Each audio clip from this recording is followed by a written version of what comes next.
Hello there. Usually you can find me doing a knitting podcast. This week though, I've been doing a lot of other little different crafts and thought to bring you along with me.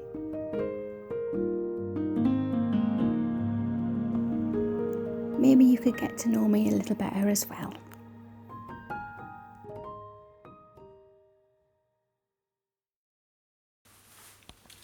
I thought I'd start by letting you all know how it is that I came about learning the craft of knitting. My grandma taught me when I was a small girl. She taught me the knit stitch, and I didn't pick it up. I really didn't. I taught myself to crochet, to be honest. That in my early 20s, I think it was. I crocheted a lot, and then about maybe 5 years ago, maybe. Yeah, it might not even be as far back as that. I was determined. I knew the knit stitch, I didn't know the purl stitch, and I just started. And not long after that, I wanted to make the Wintersol by Jennifer Steingass, and I wasn't ready. I really wasn't ready. And with this design, you cast on a provisional cast on here and work up, and then pick up your stitches and work down. And I was a bit of an idiot for even attempting it. And it isn't till I finished it that I realised that. See if you can see. Have I got it in shot? I twisted my provisional cast on. Never mind. And because I didn't know about gauge swatching, as you can see, it fits me now in a little bit of a boxy way. Back then, I had a 13-inch chest, so it just didn't fit. So my daughter has had it all this time, hardly worn it. And when I lost those 13 inches off my chest, if you don't know, I explain all in Knitting Podcast episode 1. But yes, so it now fits, and it's now my jumper again. And she hardly worn it. I'm not going to feel guilty. It's knit out of Drops Nepal, and interestingly, I've spoke on my knitting podcasts about having tension issues and being a tight knitter, and that transpiring during my colour work. And my colour work, see if you can, I can't see what you can see, so hopefully it's getting in there. For a first time colour work, it's alright. It's alright. So I think my tension issues only come about when I'm stressed or I'm trying to knit too fast, because I did take my time with this. So yes, this is, I guess we could say this is my housework sweater. And I have finished the body on my foxy, so I'll go and pop that on now for you, because I was concerned about the neck. So this is what I've been working on this week, and this is the foxy sweater by Melody Hoffman. Or she sometimes, I think she goes by Bee Mandarins as well. We all know her as knitters. And I've been concerned about the neck, and it's all right. It seems to be okay. It will probably slightly concerned about when it comes to blocking it. I did say on my last podcast that I don't pin things out to block, but with this one I'm going to have to, I think, because I don't know, can we see? The colour work portion here is pulling in slightly, and you increase quite a bit here. There's 3 lots of increases. There's one here, there's one here, and there's one here. Now, because this colour work pulls in tightly, and now I've got these increases, can you see I have like a puff kind of thing going on with my sweater? But I think if I blocked it and stretched it and relaxed fibres, I think it's going to be okay. The other element of it is, as a very flat-chested, torsoed person, our tummies stick out more, and the last thing I need is a more rounded situation going on here. I've also cut, I don't know what, I've also knocked 9 inches off the body. The pattern had me going for 19 inches, and I'm quite short torsoed, and I think had I done that, where you can see where it sits, I'm quite happy where it sits. So yes, so as part of this kind of weekly vlog thing, I'd started, let me pick the camera up again. I'd started, doing little snippets of me as I was working through the yoke and the body kind of thing. And I'm so pleased I did, because something really horrible, I've made a really bad mistake. I don't know how I've made that mistake, and it's to do with the way that you have to split. Anyway, have a look at this footage, see if it's glaringly obvious what I've done, but I have had to cut my work.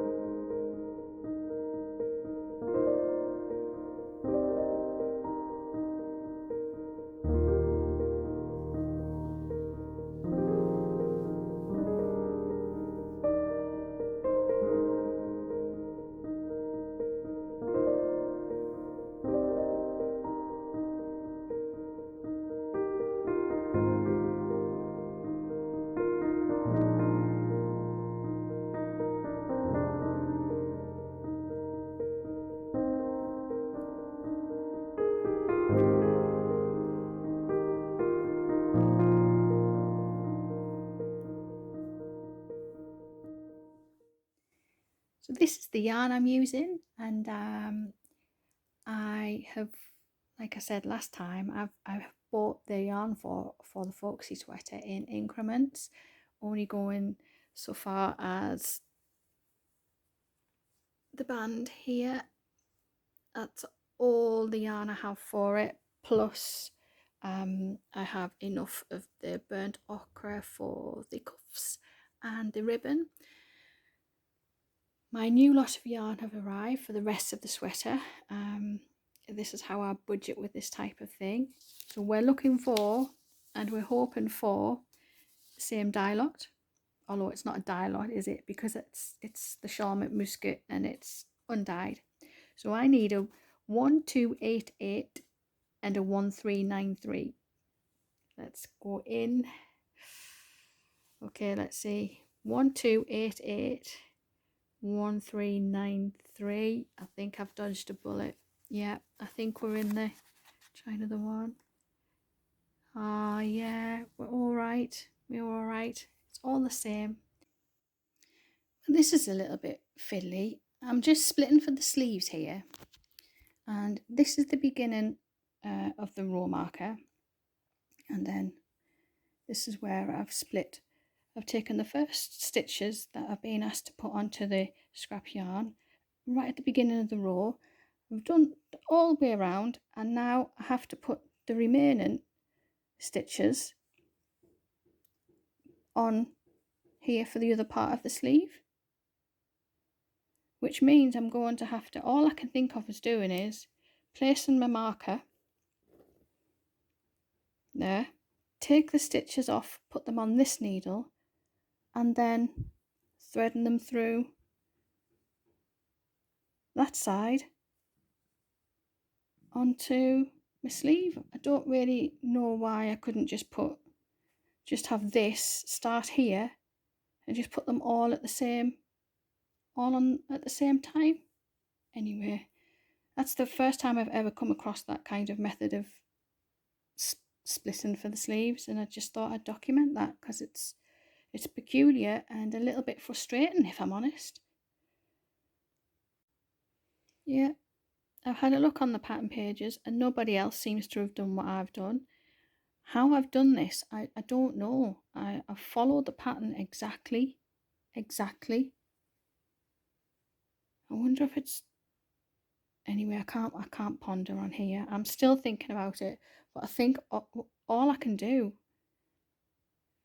because yeah, my sleeve is attached to my body, I think all I can do is cut it and try and catch it and sew it in. I just cannot fathom. I can't fathom how it's happened other than the cast on, or how maybe cast on. I don't know. And we're free. Yeah, I did cut it. So let me see. So I have cut it and reinforced it down there. Hopefully I've caught everything, which means I have lost, it means I have lost, can't really see it. Yeah, you can see there's a gap there. I've lost a stitch. So I'll just have to try and pick a stitch up when I come to that and just fudge it a little bit. And then on this side, secured it down, hopefully caught everything, and that's on the inside of the work, so hopefully it'll be all right. Yeah, I'm frustrated. It's obviously I've misunderstood something. There's 86 pattern, what am I trying to say?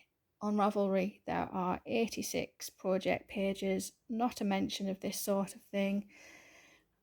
I've obviously done something when I've had to pick up the first 35 stitches, knit on round, and then pick up the remaining 35 stitches to make up the sleeve.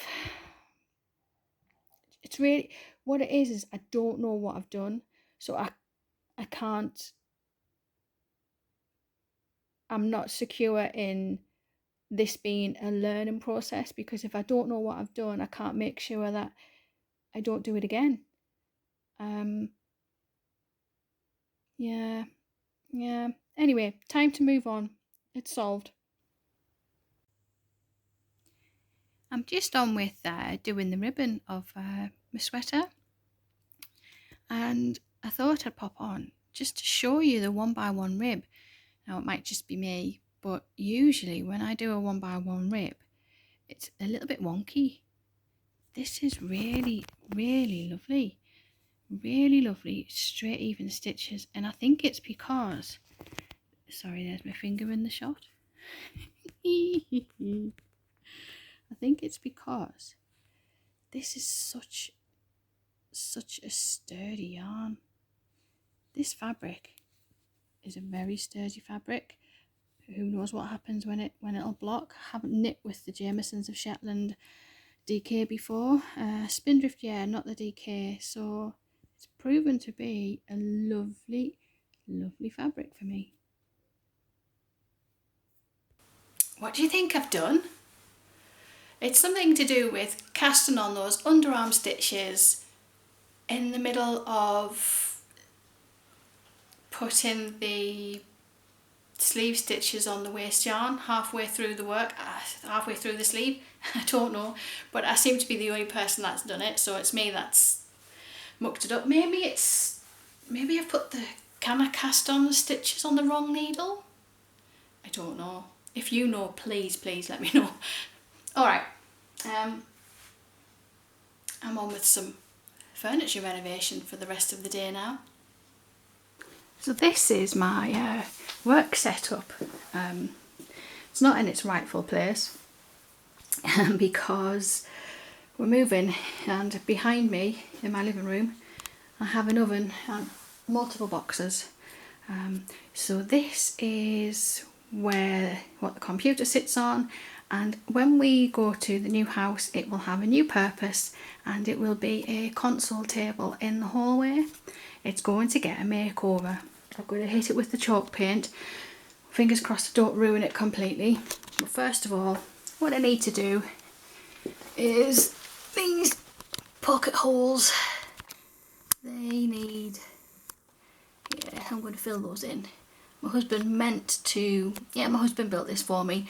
My husband meant to put these the other way around so you couldn't see the holes, but completely forgot, didn't think, and he hasn't been happy with it since. So fill those holes in, and then we'll set to with the chalk paint.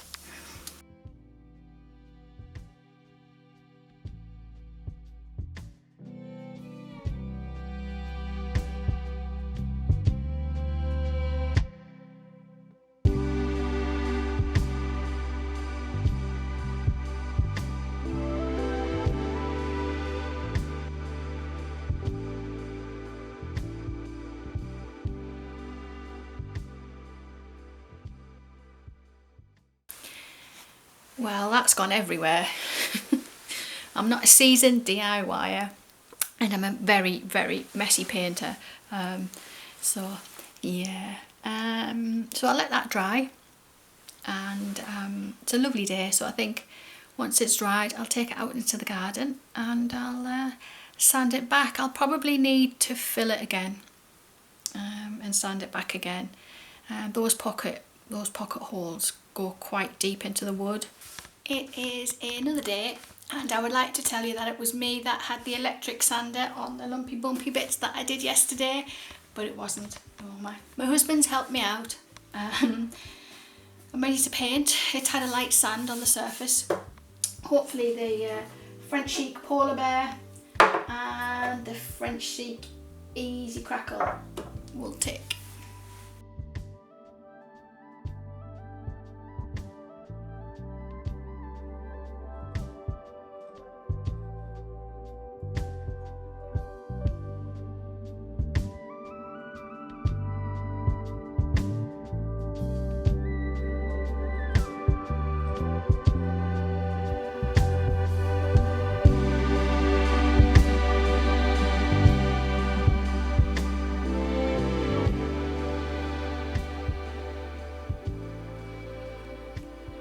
I'm on with doing the crackle glaze layer, and as you can see, it's just a clear varnish kind of thing, a clear layer, and it's not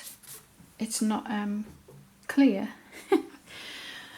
It's not clear where it is that I've put it, and my worry is that I forget to put it somewhere, and then I put the dark grey on top, and I end up with, say, 3 legs crackled and 1 leg not crackled. So yeah, I'm going to put the camera down and I'm going to concentrate, because I don't want to make an error there. And I'm also working on these second-hand items. So there's a lampstand and this photo frame. You've seen, if you've watched podcast 3 and 4, I think this was on 3 and this was on 4. I've already crackle glazed this, and what I'm hoping is when this has the dark grey on, the crackled crackle, the already crackled effects will come across. Oh dear, will come through the grey. And yeah, this just needs the polar bear white on it for the base coat and a layer of crackle glaze.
Okay, I've just gone in with the sandpaper and sanded some of the edges back, and now I'm going in with the brown and wax just to try and age it a little bit more.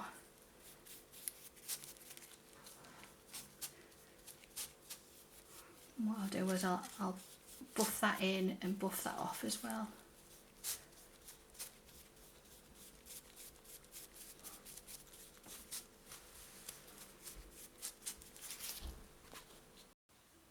Oh, it's all finished, all done. So we have the lamp stand,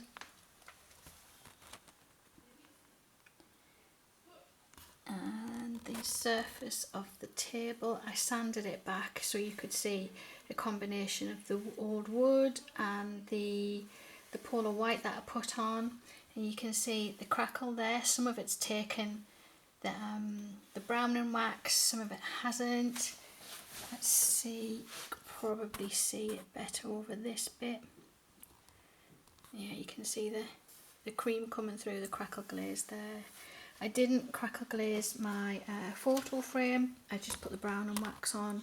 I didn't, although I wanted it all to be, you know, a set of trio, because it'll all be occupy similar space in the new hallway of the new house.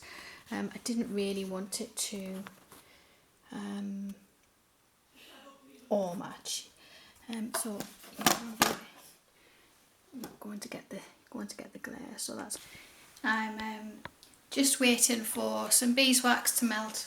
You might hear it popping away, gurgling away in the background. Yeah. I think many countries across the globe actually, from just looking at my calendar, in about 3 days time our energy bills are going to go up exponentially. So using the hob to melt beeswax is probably going to be pretty expensive, and I'd rather do it now and get in there beforehand, and I'd rather have a collection of candles rather than, you know, beeswax. I just wanted to kind of go through with what I think a simple life is, and I think we all probably have our different take on it. Mine for a simple life isn't really simple. Everything in my simple life is a bit more involved, and from having an interest in this over the years, from what I've realised is the modern way now is, the advice is to bring mindfulness, bring a section of mindfulness into your day. But I try not to do that, because I try to be mindful of the things I'm making, doing and creating, and I'm in a good place. I'm a housewife, I have time to do that. But I think because I can do that during my day, I'll just turn that down. I think because I can do that during my day, it helps my overall mind and mood. I better move because you can watch it from here. Yeah, you probably heard that. Alright then, so a little bit about me and why I'm like this. It would have started about 12 years ago, but before that I worked in schools. I worked in secondary schools with teenagers with special needs and behaviour problems, and what I found was the assemblies there, they were negative. They were don't do this, mustn't do this. It was all about ticking the teenagers off, telling them off, making sure they knew the rules, and it started to get me down. I did that job for 3 years, and it was in the secondary school that I went to as a teenager. You know, I knew all the staff because they were my teachers, and I found it was bearing heavily on me, all this negativity all of the time. And I was about 21 when I decided that I wanted to try and get into primary schools with age 4 up to 10. And I was successful, and I spent 8 years in primary school. But I remember that very first assembly in a very small country school, just a tiny little group of 4-year-olds and a great big head teacher, a male head teacher, and about 5 or 6 staff up the side, pretty much more staff than kids really. And it was so nice, so positive. And I remember sitting there thinking, I'm going to cry any minute. This is what I wanted. This is just the way I like to be. And from that moment on, I realised that I need positivity. And that was the very first real decision I'd made on my own. I'd found a problem, and I'd looked for a solution, and I went for it. And that's pretty much how I live my life now. I always face up to my problems. I look for solutions, and I'm pretty stoic and determined as I go forward. So I was there for about 8 years, and I'd had one of my children then, and I'd had a second child with my husband, and financially it was making more sense for me to give up work and become a housewife and mum at home. And that's what we did. And financially it wasn't a very good idea. And as a strategy going forward, I looked at the old style way of living, and it really did. Financially, I don't know if it brought us out of the mire financially. My husband was determined, and he worked his way up the ranks, and him working hard for better positions in his job is really what did it. But for me personally, and now for him now, I went down this possibly a bit like a wartime kind of survival kind of education, I guess, and I passed it on to him, and we are on the same page now. We want a pared back, simple life that's not simple but heavily involved. We want to be mindful of everything we do. So that's where that comes from, really.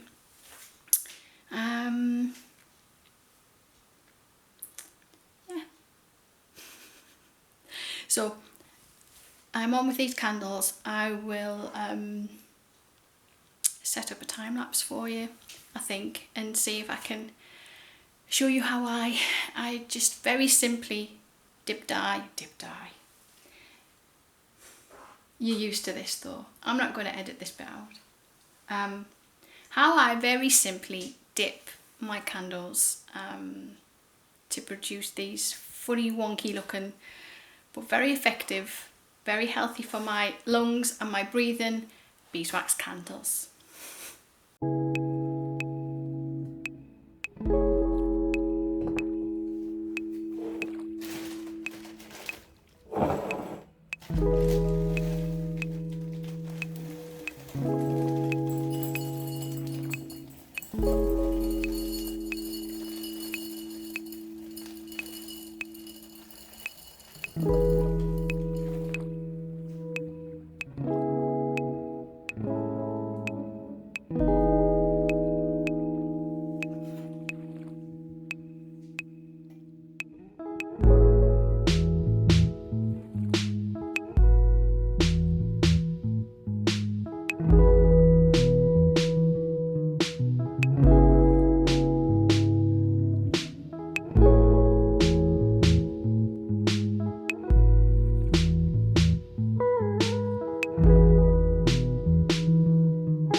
And here he is.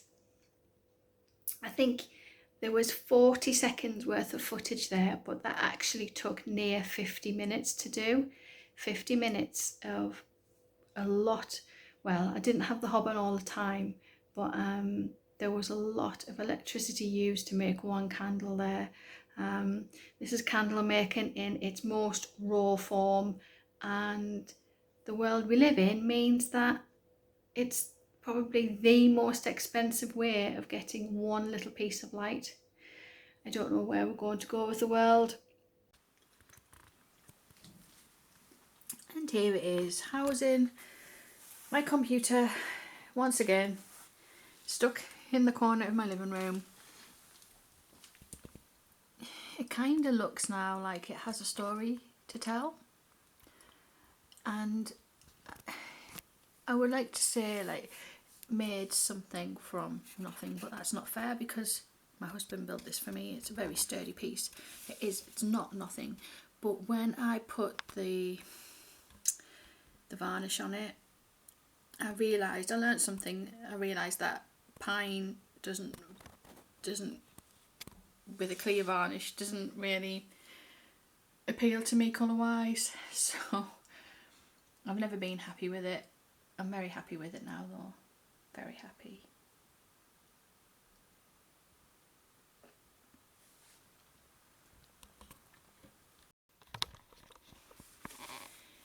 Yesterday we heard back from the estate agents that the searches should be back mid-April. No, not mid-April. What's the month after April? May. The searches should be back mid-May, and then we can begin the final processes of the house buying process. And I would like to bring you along doing things like this. I am a modern girl in a modern world. I'm not about to wear a calico apron, although I like them. But when you hear statements like we did in the UK just this week from the Office of Budget Responsibility, it's kind of connected to the government. The statement was the biggest drop in living standards since the 1950s. Pretty scary stuff. It's coming, and I think there's a huge recession coming, and we've just bought a house. So things like this, that's in our future, most definitely, and I'd like to share it with you. So anyway, thank you so much. I'll wrap it up. Till the next time. Bye bye.